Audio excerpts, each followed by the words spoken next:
রাজনীতিতে সৌহার্দ্যের বার্তা। বিরোধী দল হতে যাওয়া জামাতে ইসলামী এবং এনসিপির দলীয় প্রধানদের বাসায় গিয়ে দেখা করলেন বিএনপির চেয়ারম্যান তারেক রহমান। সন্ধ্যায় জামাত আমিরের বাসায় এবং নাহিদ ইসলামের বাসায় যান তিনি।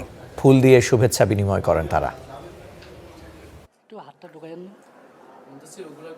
এমন সৌহার্দ্য সম্প্রীতির জন্যই বোধহয় মুখিয়েছিলেন ভোটাররা, যেখানে থাকবে না হিংসা হানাহানি, রাজনীতিবিদরা থাকবেন একে অন্যের পরিপূরক হয়ে।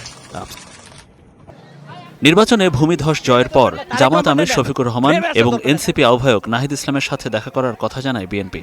এরপর থেকেই এ নিয়ে জল্পনা কল্পনা চলছিল, বাস্তবে ঘটলও তাই। সন্ধ্যায় ৭টার পর জামাত আমিরের বসুন্ধরা আবাসিকের বাসায় যান বিএনপি চেয়ারম্যান তারেক রহমান।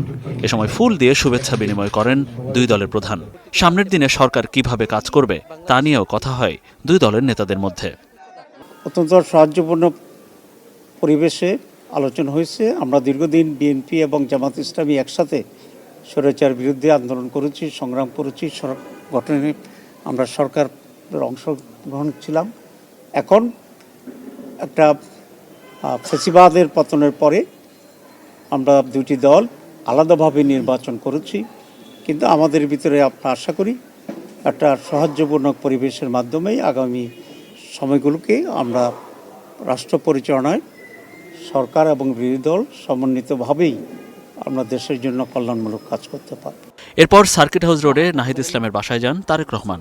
ফুল দিয়ে শুভেচ্ছা বিনিময়ের পর তারেক রহমানকে জুলাই আন্দোলনের স্মৃতি স্মারক উপহার দেন নাহিদ। বেশ কিছুক্ষণ নাহিদের বাসায় সময় কাটান দুই দলের নেতারা। মনিরুল ইসলাম, স্টার নিউজ, ঢাকা।